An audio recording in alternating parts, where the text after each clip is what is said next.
All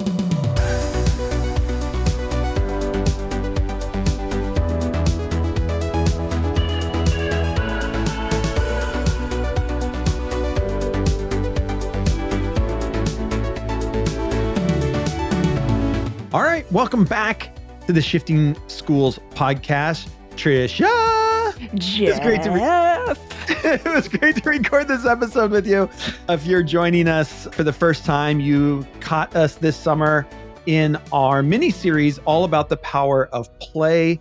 And if we're saying each other's names weird, it's because we just got done recording an amazing episode with Hayes Greenfield. Trisha, tell us a little bit more about Hayes and the experience we just had and that listeners are going to have in this episode today. Yeah, the series is The Power of Play. Jeff and I definitely get playful in this episode with an emphasis on sound. And that's because this week's special guest is Hayes Greenfield, who happens to be the founder of Creative Sound Play, which is a sound-based generative learning system for pre-K. He's also an award-winning jazz musician, a notable film composer, and an educator. He's got a brand new book out this summer. It's called Creative Sound Play for Young Learners. You'll be able to learn more about it by heading over to the show notes. Hayes invites educators to think about sound making as a collaborative, educational, playful experience. And he asked you and I to join him in this episode. So listeners, I think you're going to hear some of the strangest sounds that Jeff and I have ever made in an episode before. So be sure to listen out for that. That's great. No, it's a great episode, and it was great to be playful with him. We've been talking all summer long here about being playful, and to be able to do that in an episode, and just even to have a new appreciation for sound. And even you in this episode talk about your favorite, like you have favorite sounds. And I would love listeners to be thinking about, as you're going through this, what are those sounds that either are calming for you during the day? For Trisha, you talk about your coffee maker in the morning. It's just love that sound. I love that sound. Yeah, it's just the sound that tells you, hey, not only is my coffee done, but I'm going to guess there's probably other things that are just like my day can begin. I'm ready for the caffeine hit. There's just sounds that we have in our day. One of the things for me is we have a fountain in our front yard. And usually, especially this time of year, we go outside around 3 or 4 o'clock, take the cats out for an afternoon. But sitting in the front yard, listening to that fountain is like one of the most calming things for me. It is my sound that tells me my day's done. Like I don't work after that. So it's really interesting as we talk and as you listen to today's episode, be thinking about this idea of how do sounds play into that and what does that mean for our kids in learning as well. And Hayes gets into some really good ways that you can start incorporating this in really small ways in your classroom. Yeah, again, a very creative approach. And I think reminded me a little bit of Jeff, how we feel about learning in general. Whenever we're talking to folks about learning about AI, which is what we've been talking a lot about lately, we talk about how crucial it is that you get playful, that you get experimental. And Hayes mentions multiple times in the episode, remove the judgment, right? You and I have heard folks say all too often, oh, I'm not a quote tech person. And it's remove that judgment. And I think in part that's what nudged us to design what's been our most recent asynchronous pathway. That's our foundational AI literacy course. And we wanted to remind people, if you are interested in taking that course, we love to try to reward listeners of the podcast. There's a promo code in the show notes where you can take $25 off that course. It's all caps, SPOD25. Again, you'll find it over there in the show notes if you want to check that out. Yeah. And remember, all summer long, if you are doing some professional learning, we've got all kinds of things. That code, SSPOD25, works for everything over at Shifting Schools. So head over to Shifting Schools, click on the Learn With Us, and everything that you see there, you can take $25 off the price that is there. Also, you can join us over at camp.shiftingschools. That is our social network where we continue to have conversations. Specifically, right now, like you said, we're focused on a lot of AI work. But we also have conversations about different podcast episodes too. So join us over there to learn more as well. Just different ways to connect with us. So we're excited. But remember, you can do that anytime. SSPOD25 saves you $25 on anything over there at Shifting Schools. I'm excited to get you over to this interviews with Hayes Greenfield. But before we do that, here's a quick word from today's show sponsors.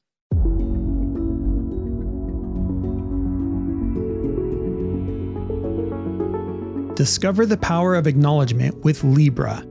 In a world where every staff member's dedication shapes the future, recognizing their efforts becomes our mission.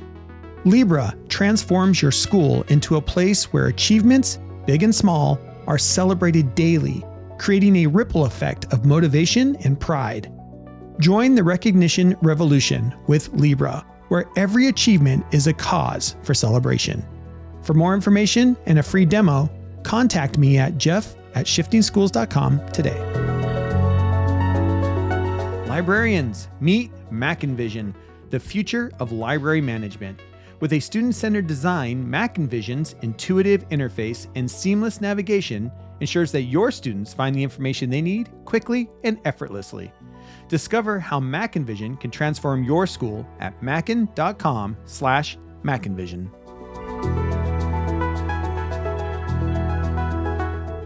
All right. And with that, Trisha, Jeff. we're ready to go. Here is Hayes Greenfield, founder of the Creative Sound Play.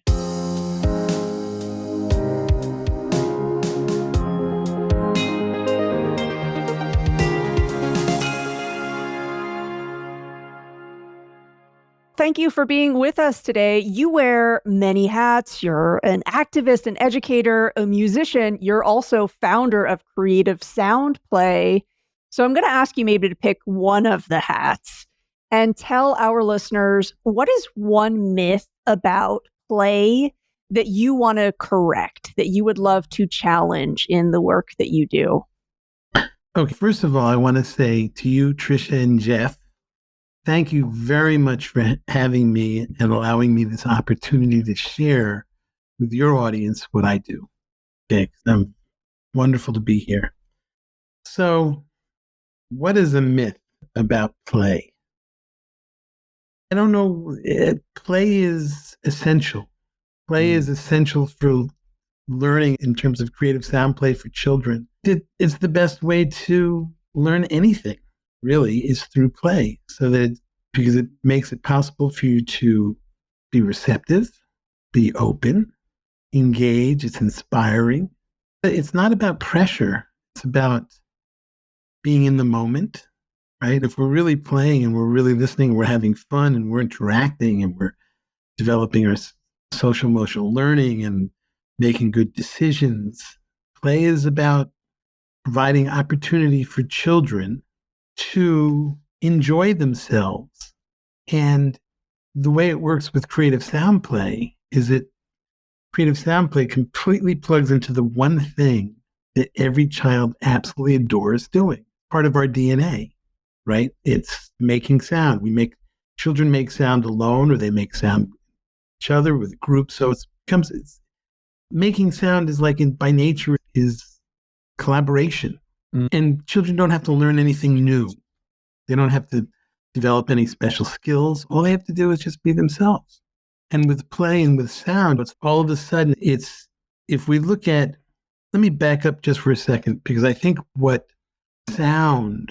adults, when they hear the word sound, 99% of the time they think of music. And sound has nothing to do with music. Sound comes before anything we can call music, right? Sound is sound is somebody mowing the lawn, the lawnmower, a car honking, a dog barking. Sound is somebody singing in the shower, kids playing. Sound is somebody playing a bass, but it's a car horn. It's a car. It's ubiquitous. It's the wind blowing. It's the waters lapping on the wave, the waves lapping on the ocean side. And my biggest challenge is getting adults and teachers to realize that they are completely capable of working with sound. Because pre-K teachers are my heroes. And it's because they don't go into it for the money. They go into it for the passion. They go into it because they want to make a difference. They want to teach children. And they take their job extremely seriously because they understand the ramification that they are the first official teacher in somebody's life. And that comes with it a sense of responsibility as to how that person, how that little person may feel about themselves in terms of being a good learner or a good listener. And if a teacher doesn't know about music and they're hearing the word sound, they're saying, oh, we're going to do this with creative sound playing. They're thinking of it as music, and they don't play an instrument and they've never studied it. They love music, and music is the closest thing to magic. I'm a musician. I know this. But if a teacher doesn't have that background, they become overwhelmed because they think I'm asking them or somebody's asking them to teach music.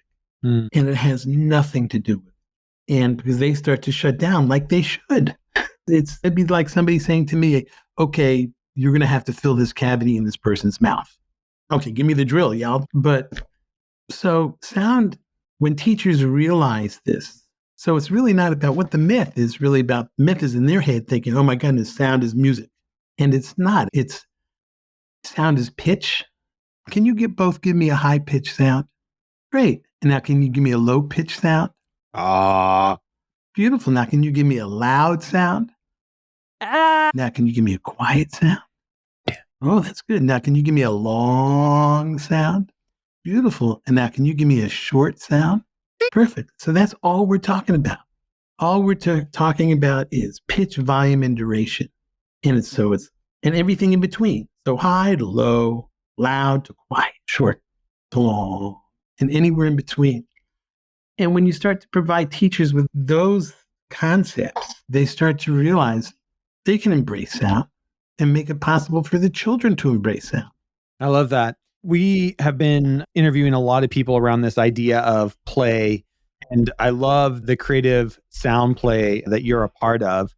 One of the things we're trying to tap into as we're here in June and July, the summer months for teachers, is the research around play is very conclusive that it's a huge benefit for us across all ages, not just for kiddos. What would you like to see more of when it comes to making play more accessible for even us in our adult lives? Now you're plugging into a whole other thing. because I have to say that creative sound play works for pre-K. It works for special needs. Actually, my work with special needs, which is like informed me. And I've also had the opportunity to do some stuff with some very smart corporate people. And it works, and it can work, with corporate executives and adults and other people, because it's really about listening. Okay? Sound and even play is about listening. Play is like interacting. So even if you think about sports, when you think about two tennis players playing, they're interacting with each other. Teams are interacting with each other.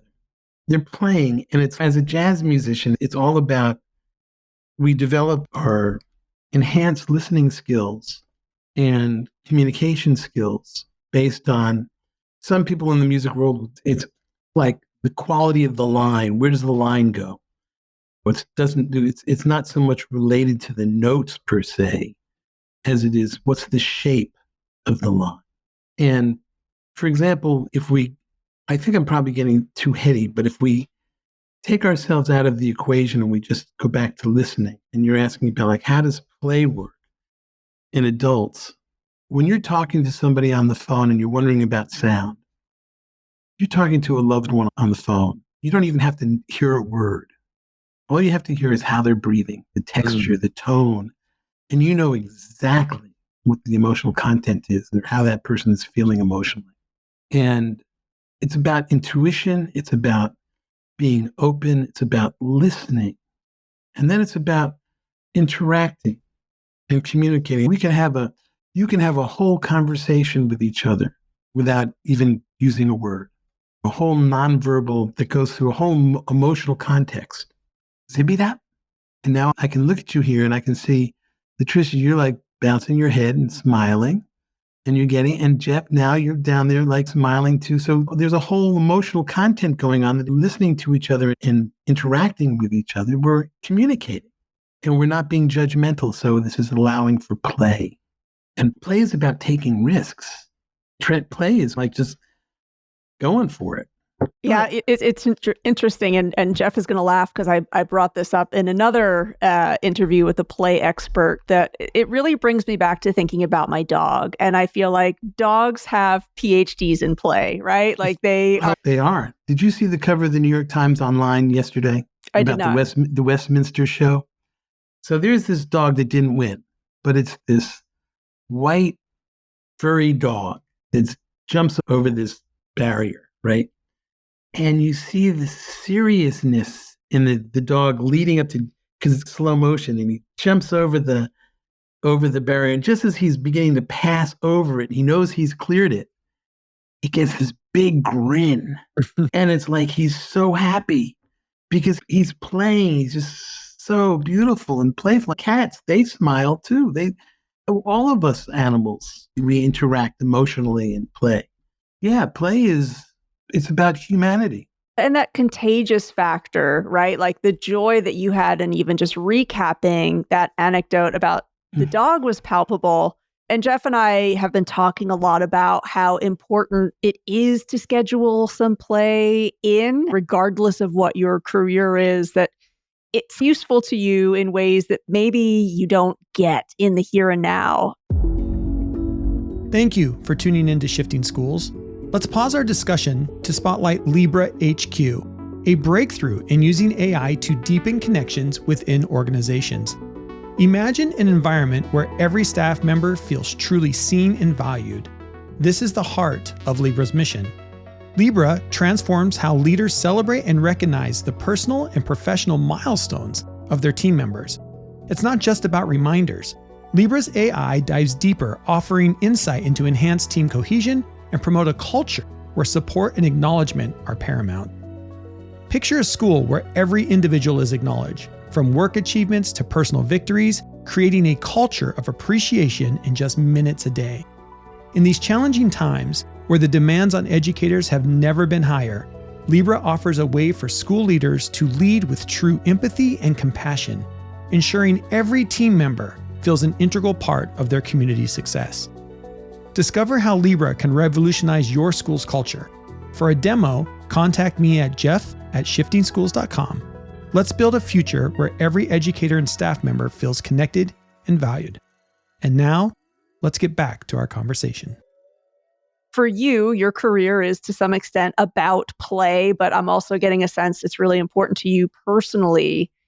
To what extent do you feel like you're only able to do the work that you do because you make time for play? Does that feel like an accurate statement? Yeah, and as a musician, right, and as a professional saxophonist in New York, you have to keep your chops up, and you have to. There's a level of neurosis into practicing to maintain your level of creativity and expression, and compete. And it can be very stressful. But there's also elements that you have to play. And playing, we can practice. So there's a whole world of practicing and really developing your chops and developing a clear intellectual perspective and on how you want to manipulate the language. When you go to a gig, what for me, I'm going there to play, and I'm putting myself on the line, and I'm going to take risks. And this kind of coincides with something else. I'm dyslexic, and I've had terrible, and I'm 66, almost 67, and it's only just this past year that I've realized the implication and because I came up in the 60s and 70s when nobody really knew anything about dyslexia. And I have terrible problems with the mechanics of language, whether it's English or it's music. I have a beautiful piano. I've written concert music for classical musicians. I've written jazz tunes. I've written music for film. I've done a whole lot. I've worked with sound. And I've studied, believe me, I've studied your training. But if somebody were to go play the piano behind me now and press two notes, it would be very difficult for me to tell you what interval it is. And I just don't compute that. It's like the other day, I'm looking at a spelling bee with my wife. The New York Times has this little spelling bee thing. And I looked at it and I knew exactly what the word was, because the pangram, if you get all of them together. And I said, in a second, I said, oh, that's blah, blah, blah. But I couldn't spell it. And I said, how do you spell this? To put it into the, so we have these, everybody's got their own kind of like deficits in how they learn or whatever. And I think that for me, since it's a personal thing, you're asking me about how I work with play, it's, in my practice time when nobody's hearing me, I'm practicing very technical stuff. And when I go to play, I can't organize stuff when I've done it in practice. I can't all of a sudden call it out on a gig. And I don't want to call it out on the gig. I want to be responding to what the drummer's playing and what the piano's playing, what the bass player's got to say. And then because we're developing our oral communication. And it's about play. It's the beautiful thing about being a musician is that when we go to work, we go to play. And you don't want to be practicing on the bandstand. You want to be playing. You want to be sharing your joy of the music with the audience because that's what brings them in. An audience really wants to hear what you have to say. What's your content? What's your emotional content? And just to bring it back down to creative sound play, because there's a whole aspect of that now where providing young people with the opportunity to make different kinds of sounds and different kinds of pitches and different kinds of volumes and different lengths enable them for their own sense of creativity and how they want to play with sound.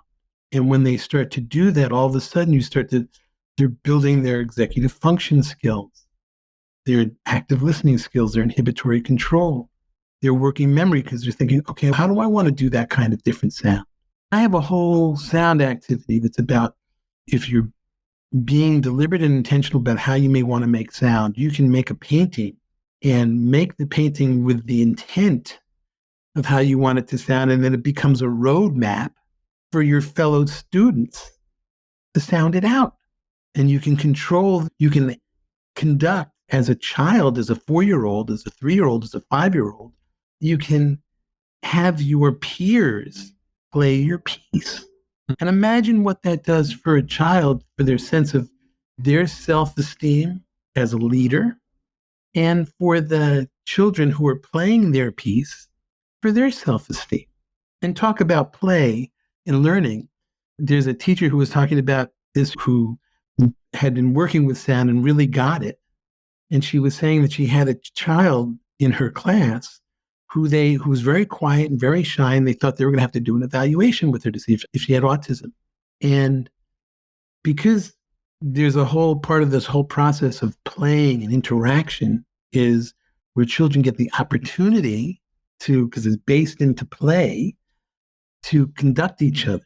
This little girl got up in front of her peers and conducted them in terms of volume and quiet and loud and to making different sounds, to the point where her peers, when she wanted to get them going loud, they were getting her really going. Mm-hmm. And they got loud and she got loud and all of this stuff. And it enabled her to break through her shyness because all she was shy. And as it turns out, she started helping other children get through their shyness because everybody was communicating, listening to her, watching her. The kids wanted to help her. She wanted to conduct them. Everybody was just playing with each other. They were just playing without anything else, of just following the rules, or the rule was, she's the conductor. She's the maestra. Follow her. And when it's your turn, you become the maestro or the maestro. They'll follow you. And so if we look at play and sound, all of a sudden, if we just deal with pitch, volume, and duration, create this zone where that focal point of how someone wants to make that sound, whether they're 3-year-olds or whether they're 45-year-olds working on a program together, if they can get outside their heads that it's like, this is valid or that's not valid or whatever, and think about what's the role here? What are we trying to do? What's the mission? What kind of opportunity are we trying to make for ourselves? Where do we want to go from? We want a piece that's going to be 2 minutes long, that's going to have a beginning, middle, and end. And we want to have something be nice and smooth, and we want to have a different texture in it. It's maybe aggressive, and then it ends in a resolve. And then how do we build that? So play ends up becoming this whole other relationship of how do we want to stretch our minds? On how do we want to encourage each other to maybe somebody's got a really beautiful bass sound. I'm just throwing this out. Who knows maybe somebody loves to dance. Maybe somebody there's the Howard Gardner thing of the multiple intelligences. So it's in plugging into the strengths of the group of people that are present. I love that. And as you're talking about this, and I can just, as listeners are listening to this and thinking to themselves as educators and educational leaders, how do we bring more of this into our classrooms? What would be some of the next steps that an educator could take or educational leaders could take and what you refer to as a sound-based pedagogy? If this is coming out over the summer where teachers have some time to dig in to do some professional learning of their own, what would be some next steps for educators who want to learn more about sound-based pedagogy to maybe infuse into their practice as they head into next school year? There's the book that's going to be, my book is coming out on June 6th, and it's a very comprehensive book about sound and about how to communicate with it, how to think about it, how to be open to it. I have a quick start guide, which is just for your listeners, I guess the book is Creative Sound Play for Young Learners, and it's on Routledge. And it's about transition times, it's building communities, it's social emotional learning and executive function skills, and it's geared towards basically pre-K. But sound, like I said earlier, can be used in many different configurations. And if you're working with third graders and their level of sophistication, you might work in different capacities. But sound is a profound tool because it works with any subject matter, right? There are, for example, kids with language delays who have been aggressive because they're having trouble understanding, communicating what their needs are now, because they're given the opportunity to make funny sounds. Because they're given those opportunities, they're able to communicate and use their creativity with their fellow students. So they're not aggressive anymore. So for any teacher who's really thinking, I can promote myself, I have a website and I have videos, I have a whole curriculum where the teachers can get a certificate if they finish the test at the end, or I do coaching sessions. The first thing a teacher has to do is start to develop their active listening skills, listen to what's happening, think about what the sound is, if that sound is high or low. Take a moment and just, is that bird high? Is that a little chihuahua or is that a German shepherd? Just to identify what the sounds are. And it comes back to that pitch, volume, and duration. And as you start to do that, and you can start to paint pictures of sound, like sounds tell stories. Silence is also very important. Silence is relief from sound, right? Silence helps to build tension. So as I choose to make a point, you can really play with silence. And then silence, when you have too much silence and it becomes deafening, you got to make sound.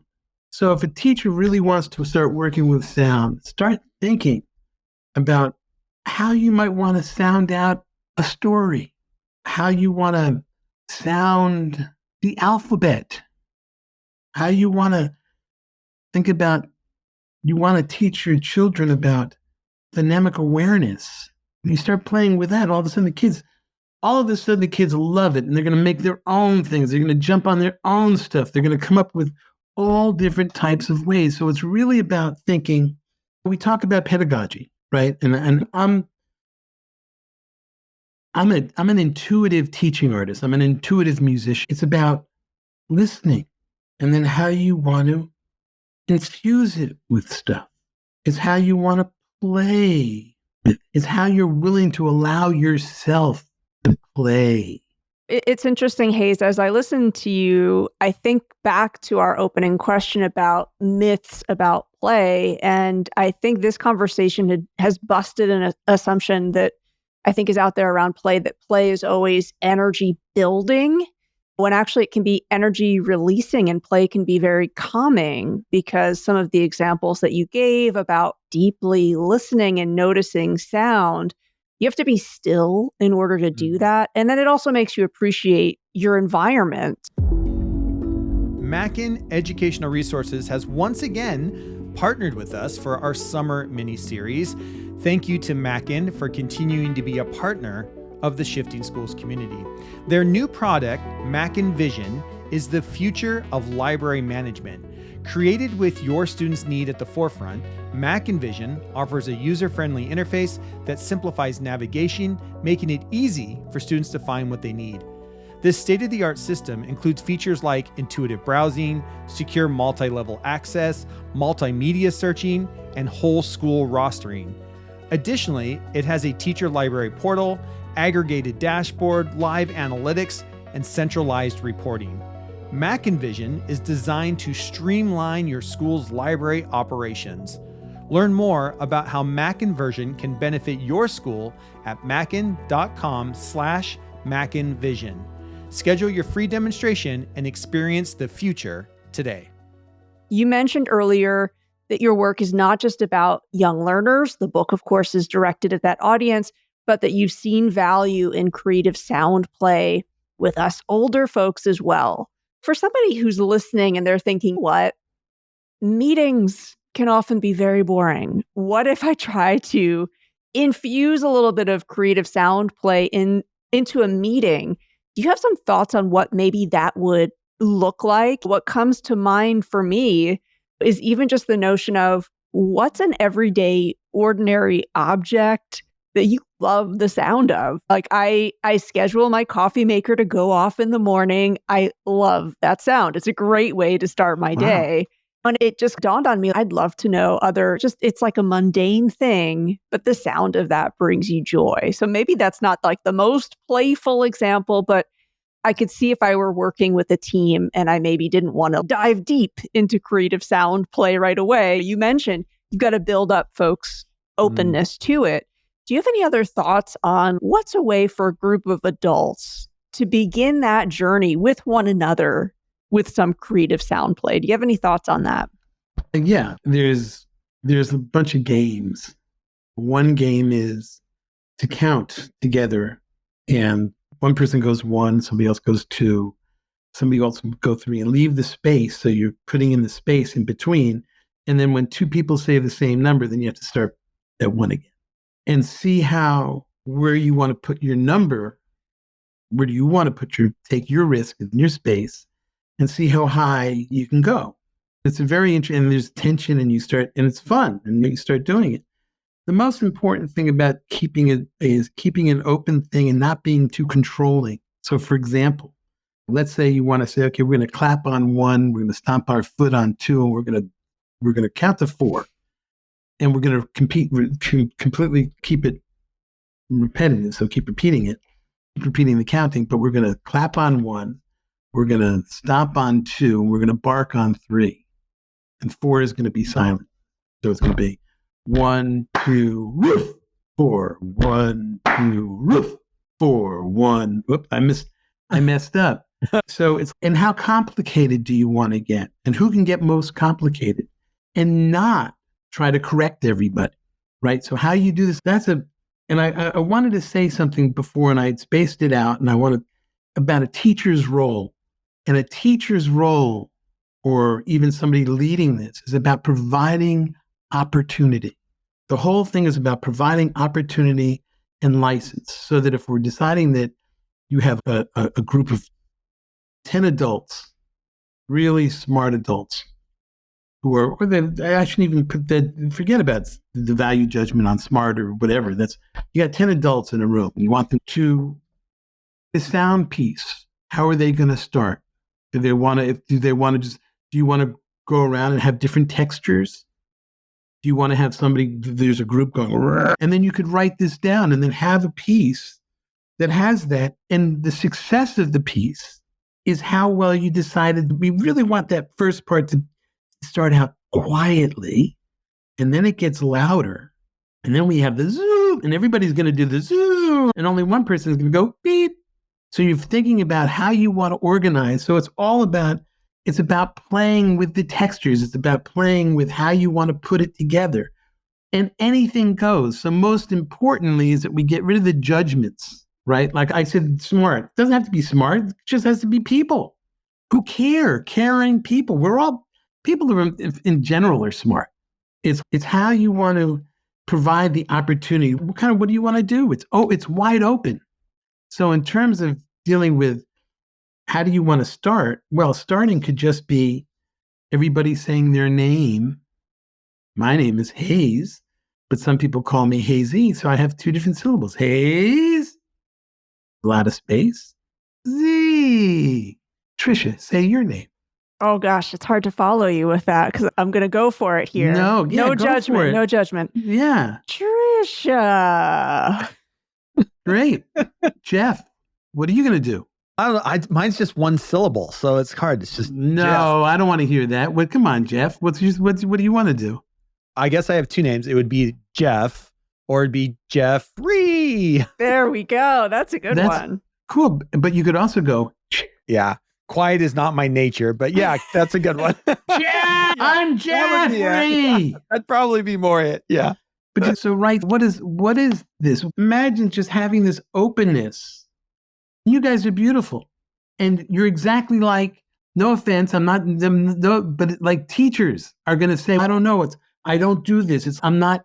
And the thing that's so incredible is that I have teachers talking about this, and even on my website, I just put it up on a thing about tips about how important it is that you don't take yourself so seriously. How important it is get out of your comfort zone, because that's how through play, when you come out of your comfort zone, all of a sudden we grow, right? We really grow in massive ways, in beautiful ways. And if we provide ourselves the opportunity, it's about opportunity and license. When you provide the opportunity to a child to sit back and listen, and actively listen, close your eyes and hear everything. Spend a minute just listening. It's mindful. And then you discuss what it is. And you discuss what are the different things that we heard and they heard, and how did it make them feel? Because sounds can make you feel one way or the other. Some are soothing and some are not. And then you provide those children the same opportunities to make different kinds of sounds and to make them together. 3-year-olds come in after doing having those opportunities and those experiences. And when the room is really loud, the 3-year-olds are saying, it's too loud in here. And what they're saying, it's too loud, I can't focus. It's hard to learn, I want to learn. But it's because these 3-year-olds have been given the opportunity to make sound, to make loud and quiet and different kinds of sounds, that they understand, they internalize that what they do matters. And that's the same thing for an executive, for an adult. I love that. Hayes, thank you so much for spending time with us today. Hayes Greenfield, the founder of Creative Sound Play, the author of the book, Creative Sound Play for Young Learners. It has been an absolute pleasure to be silly with you, to be playful with you today on the podcast. I think Trisha and I have unlocked another way to play even with each other on the podcast and saying each other's names, Trisha, as we go. I have to say, it's been a pleasure to do this. And I myself have gained, you guys were great. It was good for me. I learned a lot. Awesome. Thank you, my friend. We really appreciate your time, your energy, and for all that you do for educators. We will make sure there are links to the book, links to your website for others to follow, to reach out and contact you if they have any questions. Thank you so much for spending time with us today and talking about sound and being playful. Thank you.